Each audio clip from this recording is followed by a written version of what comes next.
In a dying world where Earth itself turns against humanity, one man leaves behind everything: his home, his children, his future, to find a new world among the stars. But space does not give without taking, and time is the cruelest enemy of all. This is Interstellar. The film begins not in the stars, but in dust. Crops are failing. Massive dust storms sweep across the land. Humanity, once reaching ever higher, has turned inward, just struggling to survive. Joseph Cooper, once a NASA test pilot, now farms corn with his family. His daughter Murphy is brilliant, curious, and stubborn.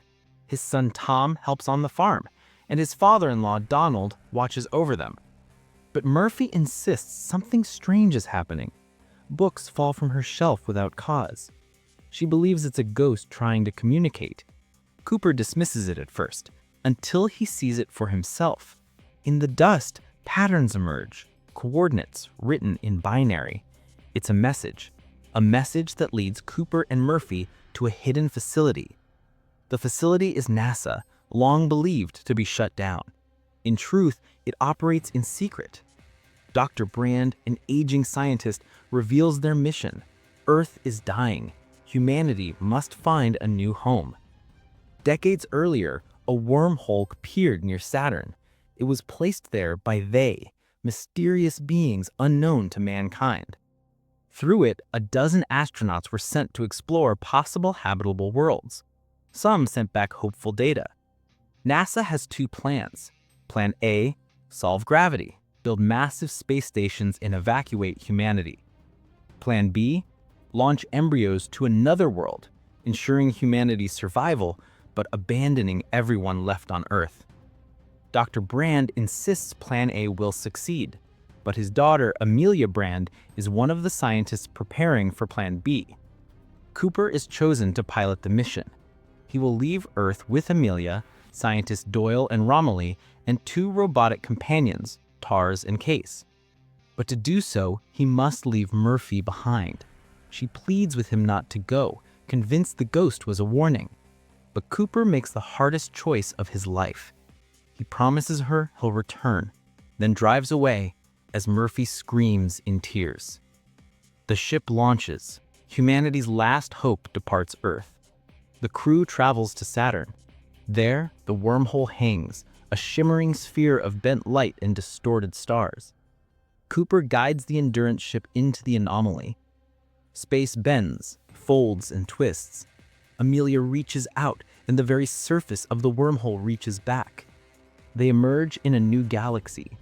Beyond lie three possible worlds: Miller's planet, Man's planet, and Edmonds' planet. Each one could save humanity or doom them. Time, however, is the greatest danger.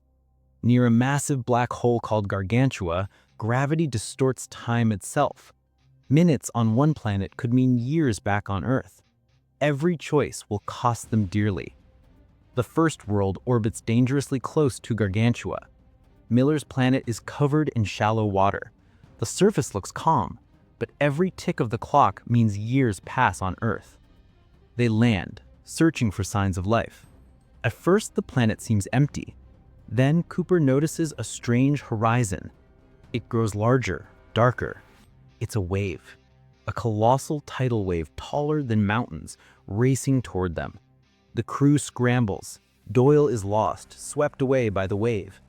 Cooper and Amelia barely escape, dragging themselves back to the Endurance. They were gone for only hours, but when they return, 23 years have passed on Earth. Romilly, who stayed aboard, has aged. Messages from Earth flood the ship. Cooper watches as his children grow before his eyes.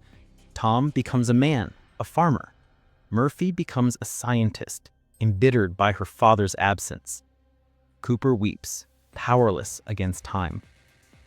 With time running out, the crew turns to the next world, Dr. Man's planet. Man was the most brilliant of the original astronauts, a man of charisma and conviction. When they arrive, Man greets them with tears of relief. His planet is cold, icy, and shrouded in frozen clouds. But Man insists it is habitable. The truth is darker. Man lied. His data was falsified. He couldn't bear to die alone, so he tricked NASA into rescuing him. When Cooper confronts him, Man betrays them. He sabotages Cooper's helmet, leaving him to suffocate. Then he steals a lander, attempting to dock with the Endurance. The docking fails. Explosions tear through the ship. Man is killed in the blast. The Endurance spins out of control, fire and debris scattering across the stars. In one of the film's most breathtaking moments, Cooper spins his lander to match the Endurance's rotation. The ships lock, stabilizing just before burning up in the atmosphere of the planet below. But the damage is done. Time and fuel are nearly gone. There is one chance left. Cooper and Amelia must reach Edmonds' planet. To do so, they must slingshot around Gargantua, the black hole itself. But the gravity will be too great. Someone must detach, giving the other a chance to escape. Cooper makes the choice. He sacrifices himself, ejecting into Gargantua's pole while Amelia continues toward Edmonds' planet. Inside the black hole, reality unravels. Cooper ejects from his craft, falling into a void of light and sound. And then, he is not crushed. He finds himself inside a tesseract, a four-dimensional structure built by the They. Walls stretch infinitely, filled with moments from Murphy's childhood bedroom. Here, time is a physical dimension. Cooper reaches out through gravity, pushing books from shelves, sending binary patterns in the dust, manipulating the second hand of a watch. He realizes the truth. He was Murphy's ghost all along. Through the tesseract, he sends Murphy the data she needs to solve gravity, Plan A, the key to saving humanity. On Earth, decades have passed. Murphy, now a grown woman, has devoted her life to science. She solves the equation using the data from Cooper. Humanity is saved.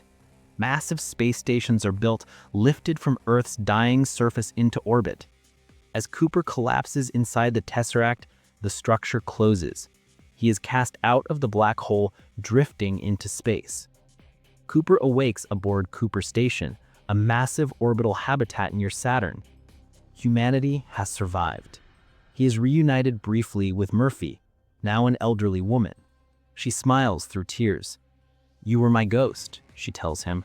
"You came back." But Murphy is near death.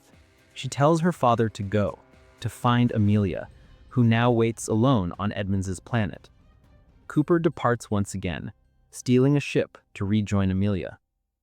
Humanity has survived, but his journey is not yet complete.